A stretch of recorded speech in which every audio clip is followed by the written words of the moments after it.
Good morning, everybody. My name is Dwayne France, and I'm the founder and host of Headspace and Timing, a blog, podcast, and series of books that's designed to change the way that we think and talk about mental health in the military-affiliated population.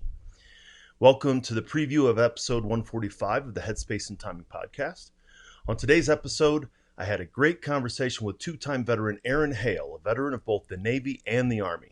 Aaron's story is one of persistence, resilience, and thriving in spite of the limitations he has, instead of simply surviving because of them. Here's a short preview of the longer conversation. And to begin with, Aaron's story starts before he joined the military, when he grew up cooking and eventually joined the Navy as a cook. Serving in Italy, first as a building manager and then the personal chef of a flag officer, wasn't enough for him. He volunteered to deploy to Afghanistan as an individual augmentee. While there, he got to know some explosive ordnance disposal technicians and eventually became one himself. We talked about Aaron's tendency to continue to push himself and seek the next higher challenge. The thing is, I found that even if I didn't have a set course, that direction, I found that I was always happiest when I was challenging myself. And every time I found a new challenge, I had a new goal, I had more direction, and I somehow, in some way, would better myself. And of course, it was growth, it was change, and it was happiness. You can challenge yourself, you can learn and grow. Now, Aaron's military career was on an upward trend when a disaster happened. As part of the extremely dangerous job he had as an EOD technician, the worst happened on his third deployment. 2011, I was on my third deployment, second to Afghanistan, second as an EOD tech. This time I was a EOD team leader. I deployed the robot on an IED, and this was late at night. And it found the standard Afghan pressure plate connected by lamp cord wire to a jug of homemade explosive. The robot was able to remove the pressure plate, but couldn't get the jug out of the hard packed earth. I could have just dropped a block of C4 and gotten rid of it, but part of my duties is to make sure all of the hazards are taken care of, that I collect as much as evidence as I can as safely as possible. I just jumped out of the truck, went down with my metal detector, and about 20 or 30 meters from the original IED, a secondary device detonated. The blast only hit me in the head. From my neck down, virtually no damage whatsoever. So thank goodness for being able to keep my limbs, my digits, all that kind of stuff. A piece of fragmentation had cut directly across my right eye and across the bridge of my nose, and put a gash in my left eye. In that flash, I lost my eyesight. Aaron and I talked about the aftermath of that devastating injury, the impact that it had on him psychologically, and how he dealt with it by relying on the mindset that he developed as a result of his military service.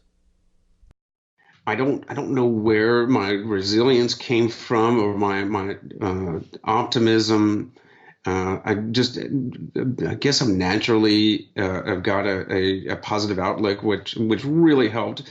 Sitting in the bed at Walter Reed, and of course it would be a lie to say that those awful thoughts don't come creeping in. The what ifs, the why me's. What now? What am I gonna do? I'm blind. What can I do? Those demons came whispering in my ear, saying, "Your life is over." But I kind of just pushed that away, and it was a large part the military training. It said, I gotta assess my situation. And I got to figure out what I still have available to me. You learn to deal with what's coming ahead with what the tools you have in your kit. So now I'm short a pair of tools, my eyes, but I'm still alive.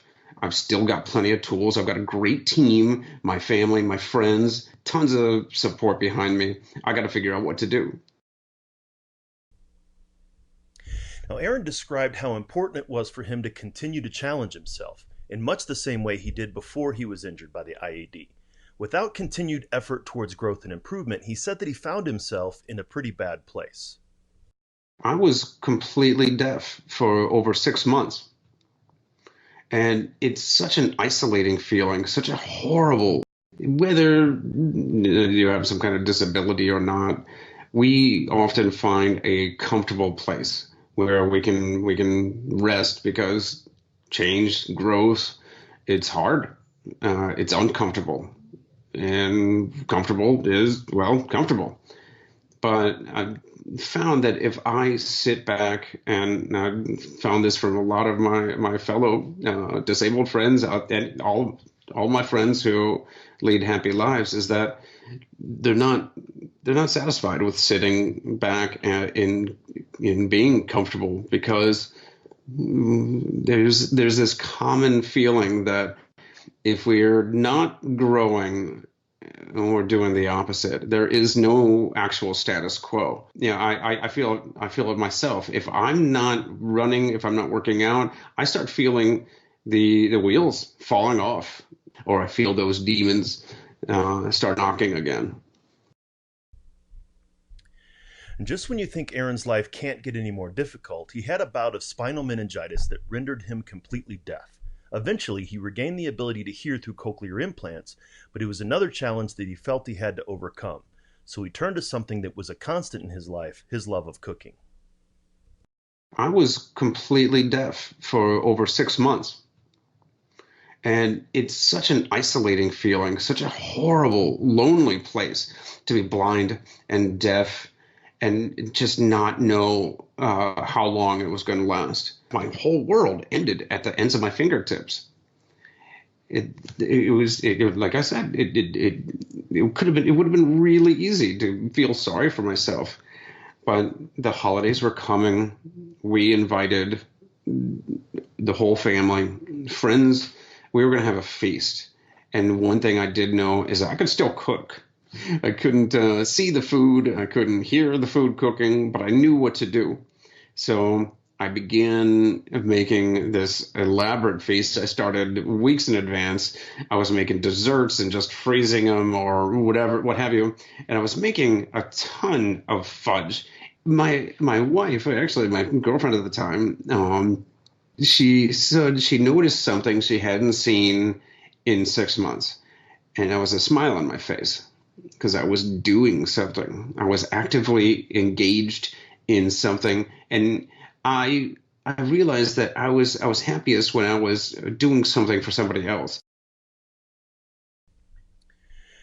Now, we talk a lot in the episode about how Aaron's made it through the physical challenge that he experienced and how he can still find a way to be successful.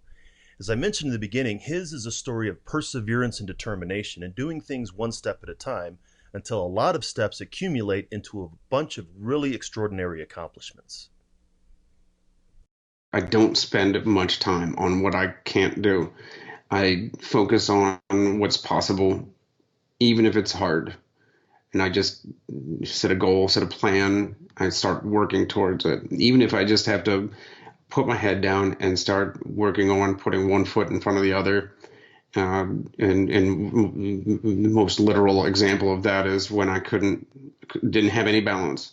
I had a treadmill, and I held on to my treadmill's stability bars with an iron grip, and I just turned it on. And when you turn on a treadmill, it goes at half a mile an hour. And I just walked until I could build up to a jog. And then I was running again. And then I ran my first marathon after I'd gone blind. Ran my first ultra marathon, having never seen or heard anything about it. And during the race, I just ran. And it's a very literal explanation of it, but yeah, the struggle is maybe hard, it may be uncomfortable, but it is what helps us grow and helps us get past the difficulties.